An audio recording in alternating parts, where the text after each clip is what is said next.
শ্রীমদ্ ভাগবত গীতার সাংখ্যযোগের সপ্তদশ শ্লোক। অবিনাশী তু তদ্ধিতি ইয়েন ষড্বমিদং ততম বিনাশমব্যয়স্য ন কশ্চিৎ কর্তুম অর্হতি। যা সমগ্র শরীরে পরিব্যাপ্ত হয়ে রয়েছে তাকে তুমি অবিনাশী বলে জানবে। সেই অব্যয় আত্মাকে কেউ বিনাশ করতে সক্ষম নয়। এর তাৎপর্য হল, এই শ্লোকে আরো স্পষ্টভাবে আত্মার প্রকৃত স্বরূপ ব্যাখ্যা করা হয়েছে। এই আত্মা সারা দেহ জুড়ে বিস্তৃত রয়েছে। যে কেউ হৃদয়ঙ্গম করতে পারে। সমগ্র দেহ জুড়ে কি বিস্তৃত হয়ে আছে সেটি হচ্ছে চেতনা। প্রত্যেকেই তার দেহের সুখ ও বেদনা সম্বন্ধে সচেতন। চেতনার এই বিস্তার প্রত্যেকের তার নিজের দেহেই সীমাবদ্ধ। কিন্তু একজনের দেহের অনুভূতি অন্য আর কেউ অনুভব করতে পারে না। এর থেকে বোঝা যায় এক একটি দেহ হচ্ছে এক একটি স্বতন্ত্র আত্মার মূর্ত রূপ, এবং স্বতন্ত্র চেতনার মাধ্যমে আত্মার উপস্থিতির লক্ষণ অনুভূত হয়। এই আত্মার আয়তন কেশাগ্রের 10,000 ভাগের 1 ভাগের সমান বলে বর্ণনা করা হয়েছে। শ্বেতাশ্বতর উপনিষদে প্রতিপন্ন করা হয়েছে, বালাগ্র শতভাগস্য শতধা কল্পিতস্য চ ভাগো জীব সবিজ্ঞেয় স চানন্তায় কল্পতে। কেশাগ্রকে শতভাগে ভাগ করে তাকে আবার শতভাগে ভাগ করলে তার যে আয়তন হয়, আত্মার আয়তনও ততখানি। সেই রকম অনুরূপ একটি শ্লোকে বলা হয়েছে, কেশাগ্র শতভাগস্য শতাংশ সদৃশ্যাত্মক জীব সূক্ষ্ম স্বরূপ হয়ং সংখ্যাতীত হি চিৎকণা। অসংখ্য যে চিৎকণা রয়েছে তার আয়তন কেশাগ্রের 10,000 ভাগের 1 ভাগের সমান।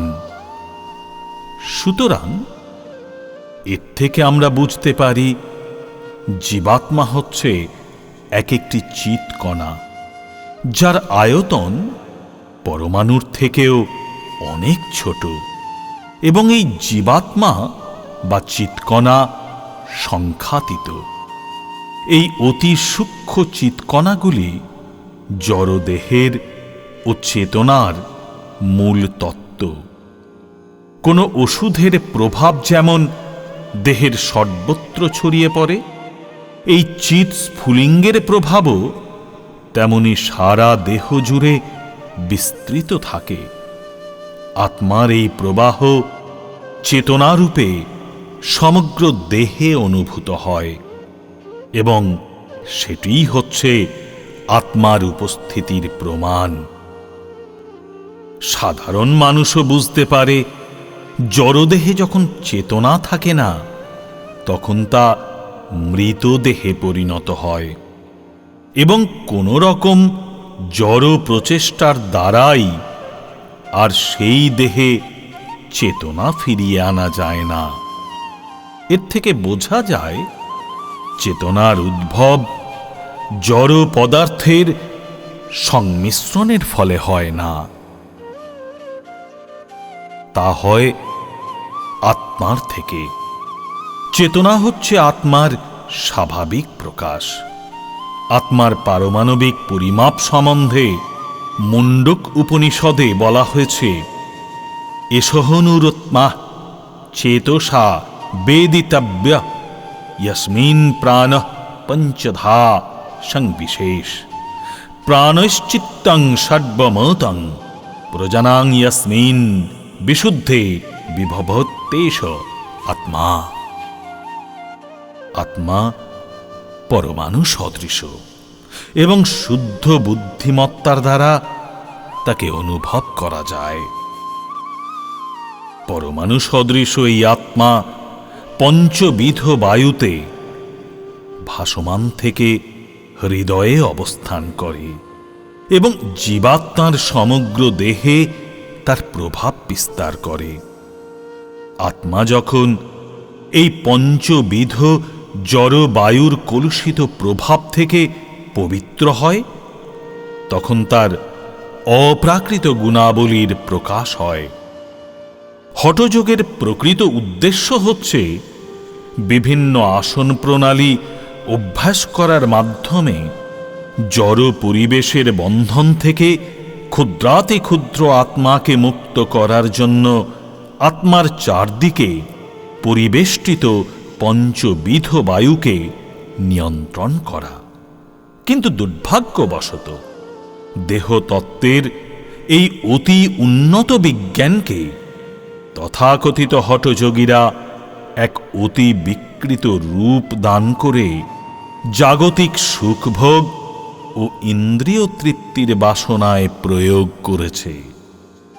সমস্ত বৈদিক শাস্ত্রেই বলা হয়েছে, জীবাত্মা পরমাণু সদৃশ। সুস্থ বুদ্ধিমত্তা সম্পন্ন যে কোনো মানুষই উপলব্ধি করতে পারে যে আত্মা হচ্ছে পরমাণু সদৃশ চিৎকণা। যারা বলে থাকে যে জীবাত্মাই হচ্ছে সর্বব্যাপ্ত বিষ্ণু তত্ত্ব, অতি সহজেই বোঝা যায় যে তারা বিকৃত মস্তিষ্ক সম্পন্ন অপ্রকৃতিস্থ মানুষ। পরমাণু চৈতন্য বিশিষ্ট জীবাত্মা কোনো একটি বিশেষ দেহের সর্বত্র পরিব্যাপ্ত হতে পারে, কিন্তু জীবাত্মা কোনো অবস্থাতেই সর্বব্যাপ্ত বিষ্ণু তত্ত্ব হতে পারে না। মুন্ডক উপনিষদে বলা হয়েছে, প্রতিটি জীবের হৃদয়ে জীবাত্মা বর্তমান থাকে, কিন্তু এই আত্মা এত সূক্ষ্ম যে জড় ইন্দ্রিয়ের সাহায্যে তা দেখা যায় না। বর্তমান যুগে অনুবীক্ষণ যন্ত্রের সাহায্যেও এই অতি সূক্ষ্ম আত্মা মানুষের ইন্দ্রিয় গ্রাহ্য হয় না।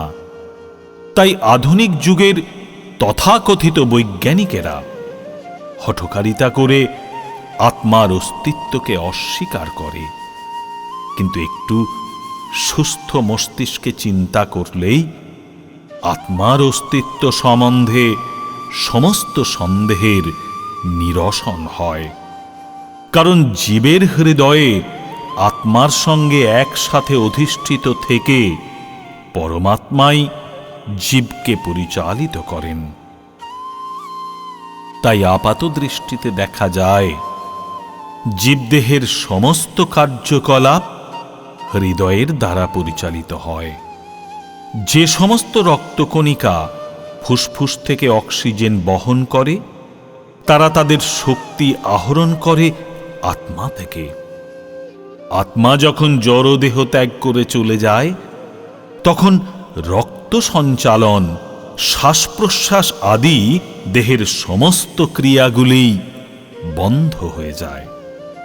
চিকিৎসা বিজ্ঞানীরা রক্তকণিকার এই গুরুত্ব স্বীকার করে থাকে, কিন্তু সমস্ত শক্তির উৎস যে আত্মা তা তারা বুঝতে পারে না। কিন্তু তা হলেও তারা স্বীকার করে যে হৃদয়ই হচ্ছে দেহের সমস্ত শক্তির কেন্দ্রস্থল। আত্মার এই পারমাণবিক চিৎকণাগুলিকে সূর্য কিরণের অণুর সঙ্গে তুলনা করা হয়ে থাকে। সূর্য কিরণের মধ্যে অসংখ্য প্রভাময় অণু আছে, সেই রকম পরমেশ্বর ভগবানের বিচ্ছুরিত চিৎকণাগুলি পরমেশ্বরের জ্যোতির পারমাণবিক কণাস্বরূপ, যাকে বলা হয় প্রভা, অর্থাৎ উৎকৃষ্টা শক্তি। সুতরাং বৈদিক তত্ত্ববিজ্ঞান কিংবা আধুনিক বিজ্ঞান যা কিছুই অনুসরণ করা যাক, দেহের মধ্যে আত্মার অস্তিত্ব কেউ অস্বীকার করতে পারে না। আত্মা সম্পর্কিত এই বৈজ্ঞানিক তথ্য পরম পুরুষোত্তম ভগবান স্বয়ং ভগবদ্গীতায় সুস্পষ্টভাবে বর্ণনা করেছেন।